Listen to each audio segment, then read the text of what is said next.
is John Bosco. I was born on the 16th of August 1815 in a small village called Becky, just outside of Turin. You ever heard of Becky? No? I'm not surprised.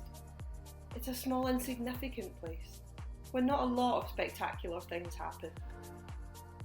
But one important and tragic thing that happened to me when I was small was that my dad died when I was only 2 years old.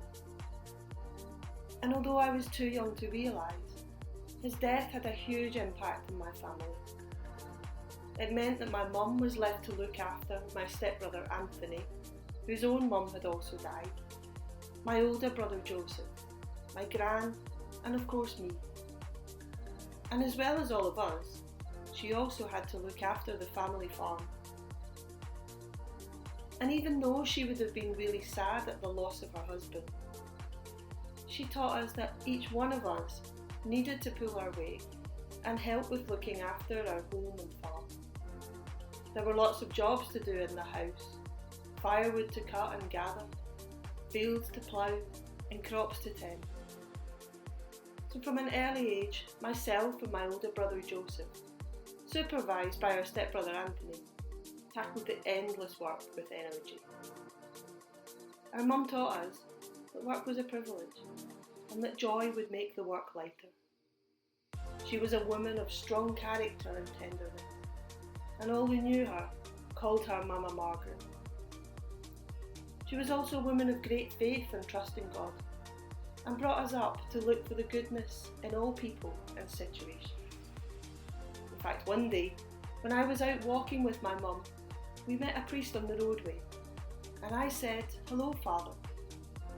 I was deeply hurt and confused, and the priest just bowed his head and walked on. And at that moment I said with great determination to my mum, "When I grow up, I'm going to be a priest. I'll talk to children all the time. I'll do everything for them." She just looked at me and nodded with a smile on her face. But once I had an idea in my head, I needed to act on it.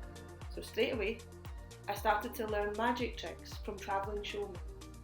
I learnt to juggle, walk the tightrope, do acrobatics, and then I opened my own carnival show.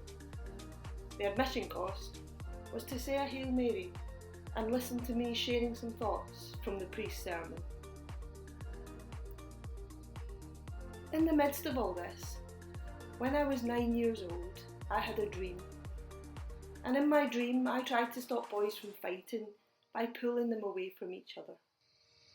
But the man in my dream, that I now understand to be Jesus, said, "No, not like that. Violence won't change anything.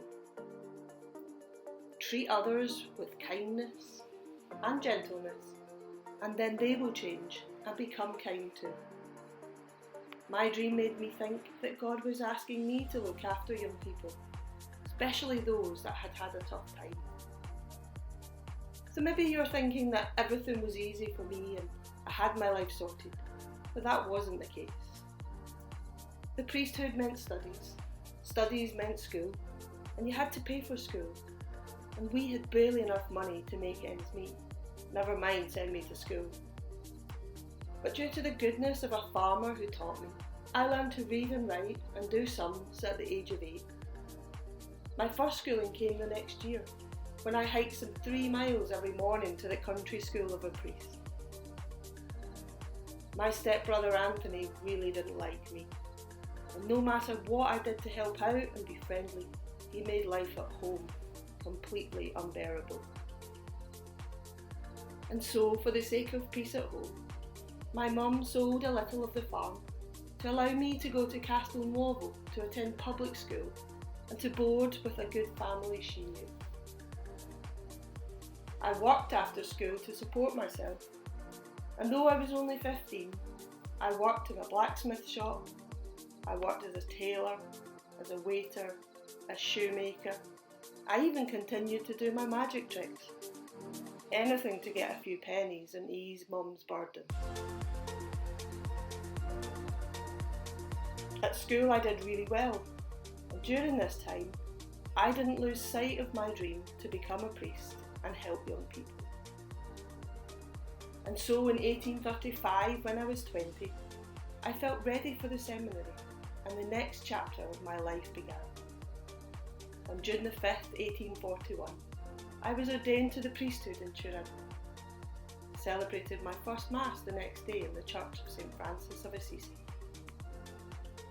I didn't give you all the details of that dream I had when I was 9. In the dream, Jesus told me that his mother Mary would be at my side to help me to look after young people and to treat each one with kindness and respect. And Mary wasn't slow in showing me what I needed to do.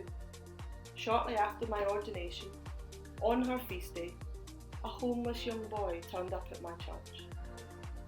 I knew I couldn't turn him away. I needed to help him find a way to feel loved and valued, to know that he had a unique purpose and was very special in God's eyes. That day was the beginning of the Salesian work with young people. Throughout the world now, there are over 30,000 Salesian priests, brothers, sisters, working alongside other young people, teachers, cooperators, youth workers, to provide opportunities for young people to achieve their dreams and to know that they are loved and valued. And so, from the Becky, that small insignificant place, great things have happened. And all because I trusted in God's promise to be with me as I responded to his call.